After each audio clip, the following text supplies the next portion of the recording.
Oh yeah, let's talk about the giver, chapter 13 and 14. We recognize this old man.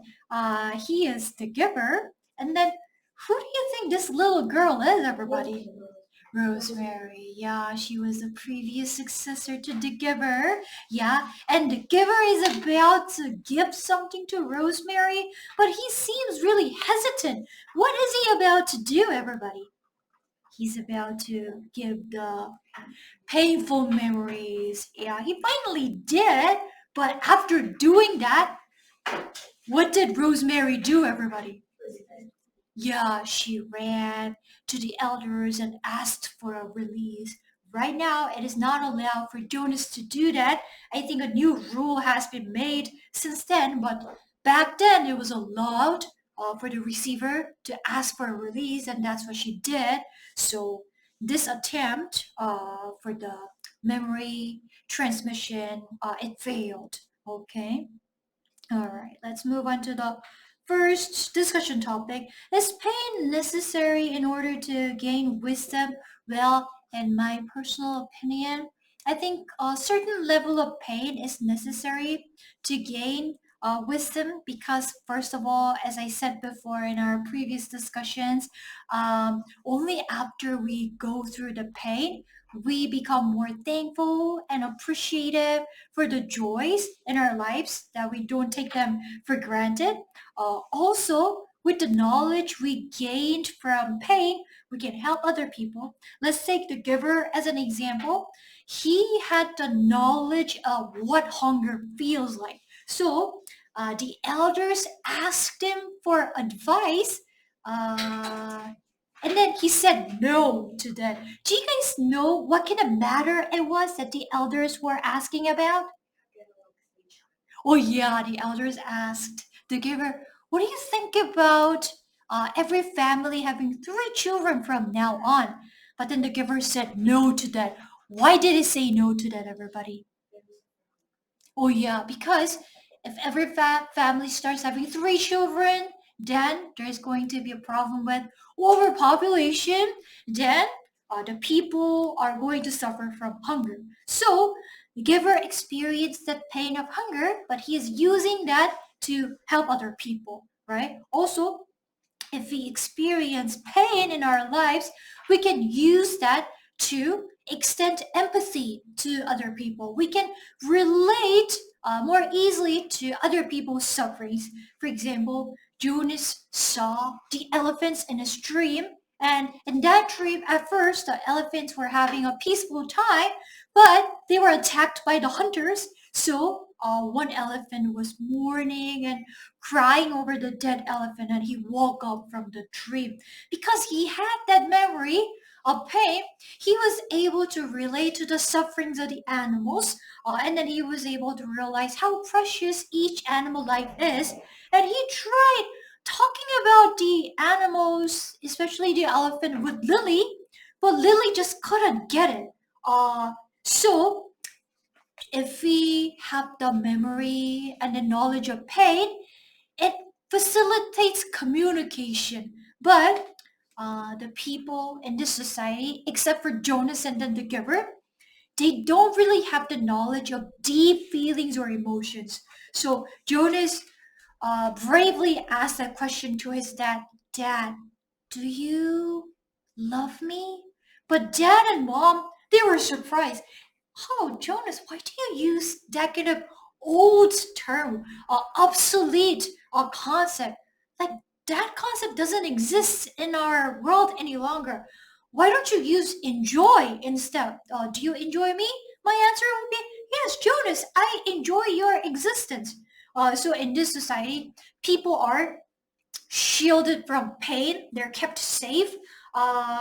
And their lives are predictable and stable. But at the same time, they're shielded from knowledge and wisdom as well. They don't understand what family love is. They don't understand the desperate need to protect their family. Yeah, because they lost the pain, they also lost wisdom. Okay, let's move on to the second one. Should everybody share painful memories instead of giving the burden to just one person? Right now, the burden of bearing memories and then holding the painful past, it's put on the shoulder of only one individual. It was placed on the shoulder of the giver, and now it's about to be placed onto the shoulder of Jonas. What is the reason? Why? Why does it have to be just like one individual who takes all the responsibility? The giver explained what is the reason they do that. Because people don't want to face the pain. They don't want to face the truth, right? Because it's so painful, or which is a better option. I think Jonas' idea makes sense. Why don't we spread this knowledge and memories to everybody? Why don't we bear this burden all together, although it might be painful? And then this story reminded me of the book that we previously read. We read the book like a year ago, 2 years ago. So some of you guys might have read it or not. Is there anybody who read the book When You Trap a Tiger? When You Trap a Tiger. Oh yeah, When You Trap a Tiger. Right. So in that novel, the main character's grandma, she's traumatized by painful memories of the past, especially memories from the beginning of the 20th century. Yeah, we read the book last year, right, together. And she's traumatized by haunted by the memories of Japanese colonization. So she decided to keep it in a bottle so it would not escape to anybody else. But because she's keeping that all inside her heart, she developed some kind of illness, right? I mean, I can understand her, and I can understand these people. You don't want people to suffer. You want to protect them, and you want them to feel peaceful all the time. But if they do that, if we do not have the communal knowledge of the painful past, then our generation could make the same mistake over and over. We could become prey to other countries who are trying to invade us or trying to hurt us again and again. Here, people are leading peaceful, pleasant lives, but they're staying the same all the time. There's no chance for innovation. There's no chance for creativity. There are no new solutions that are being created. So in the beginning, it would be painful for everybody to share the burden. But if everybody starts facing the truth, uh, the painful past of the wars and illnesses and disasters, they are going to come up with their own creative solutions, technologies, and there is going to be a intellectual debate and discussion that's going to be held over the population. So for a society to develop and advance and then to improve, uh, overall like collective responsibility and then taking the future's burden together that is necessary. Okay, yeah, so these were some of the ideas that I had. And let's all practice, yeah, loudly together. Yeah. So one thing about pain, necessary wisdom, and the other thing is one person bearing the burden or everybody sharing that together. Okay, let's all talk loudly. Ready, set, start. Well, in my personal opinion, some kind of pain is necessary for one to arrive at wisdom. Because pain helps us realize all of the wonderful things that we take for granted. So after we endure the pain and overcome it, we become more thankful for the things that we have. Also, the pain helps us become more compassionate, and we can cultivate empathy thanks to the pain that we go through in our lives. So after going through the pain, we can relate more with the people who are suffering at the moment. So I think pain is necessary to gain some kind of wisdom. Okay, all right. So Alice talk And Sumin, cover your ears and practice. Ready, set, start. In this world, adults have more wisdom than children mostly, and I think it is because of the experiences they had went over. And most of the experiences that affect one's wisdom is the challenges that they overcame, because they don't have to, like, they will not make same mistakes after the challenge is overcome. And also, I think everyone have to have such painful memories, because at first, the receiver of memory would have a huge pain so they can live their own life, and also painful life can make one to think and also have intelligence. Oh, okay. So people gain wisdom after they overcome challenges, because through the challenges we push our boundaries and then we try to get outside our comfort zones, and in that process we ourselves become strengthened. So challenges and pain are necessary to gain wisdom and intelligence. Very good, Alice. Sumin talk and Eunice practice. Ready, set, start. People to gain all of them may be affected because only one victim happens. However, only one people who gets all the pain, which is the deceiver, their life will be covered with sorrow and loneliness. They'll get isolated to society. However, when every people have little pain, they get the structure of abundant sympathy, and they could write out the pain. The society where we are living, all people have little pains, but they know how to ride out of it and live joyfully. Oh, okay. If all the pain and all the memories are put on the shoulder of one person, that person will have to bear the misery and the loneliness and isolation all by himself. That is unfair. We cannot victimize one person, even if it benefits the entire humanity. And by sharing the pain together, every member of society, we can cultivate the sympathy and we can understand each other's situation better. Very good, Sumin. Okay. Eunice talk and Daniel practice. Ready, set, start.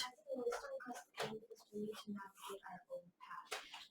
Normally we go through the path that our society or our family members take, but our knowledge and to gain wisdom, we need to make our own path to navigate. And this is important because the pain doesn't cause from this way, because there's no actual physical pain, but I think the dread is very harsh in this pain, because you don't know the answer for your own navigation, so you are always wondering, is this right? And I think it is better to share the pain with each other, because we can comfort each other from pain. Oh, very nice.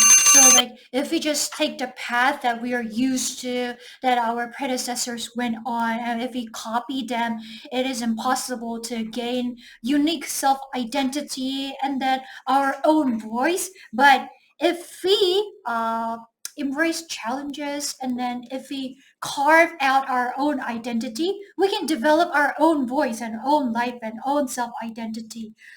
Very good. We can share the pain, and in that process, we can gain the ability to comfort each other and then relate to each other. Very good, Eunice. Okay. Daniel talk, Minja practice. Ready, set, start. I also think that pain is necessary to gain wisdom. If people don't get any pain, they will never get any wisdom, as they don't even know what pain is and what difficulty is. So anything which is connected to wisdom requires a pain, even the smallest pain. I agree on the idea that it's better to divide The burden? the burden, because if only two people, donors and the giver, divides the memory, it will be too hard for them. Oh yeah. So if it's only two people who are holding all the memories, they feel angry and then they feel furious about the situation, but they cannot bring about any changes. But then if they spread the knowledge to everybody, it's gonna be the beginning of the revolution. They can start changes and then improve the world. Very good, Daniel. Awesome job. Okay, Minja talk and Noella practice. Ready, set, start. First said that with the pain we know the knowledge. I absolutely agree with him because in our life there are many trials and errors, and with that memories we make advance in the project. Like for the example, at World War, many people realized that how powerful is the world is. Yeah, and they have created UN, World United Nations to prevent such wars, right? So life is filled with trials and errors, and only after going through the trials and errors, we can correct our mistakes, and then we can go on to the journey of improvement and perfection. But nobody is perfect from the beginning. Humanity had gone through such horror such as the world wars, and that's why we care really deeply about world peace. Very good, Binje. Okay. uh, yes, or talk. Yeah, ready, set, start. To give yourself opinion that people can be more mistake when we have a painful experience. When we share our painful experience, we can emphasize each other, and our knowledge can grow and be closer to each other. And also, when we experience the painful situation, we can know and realize what is wrong or right. So I think having a painful experience is helpful to our life. Oh yeah. So when we have gone through painful memories in our lives, our ability to empathize with other people, it grows, and then we can cry for other people's sufferings and pain. We can comfort them. So and then we can help them out. So after going through the painful experience, we grow. Our hearts grow larger, and then we become more generous. Very good, Noella. Okay.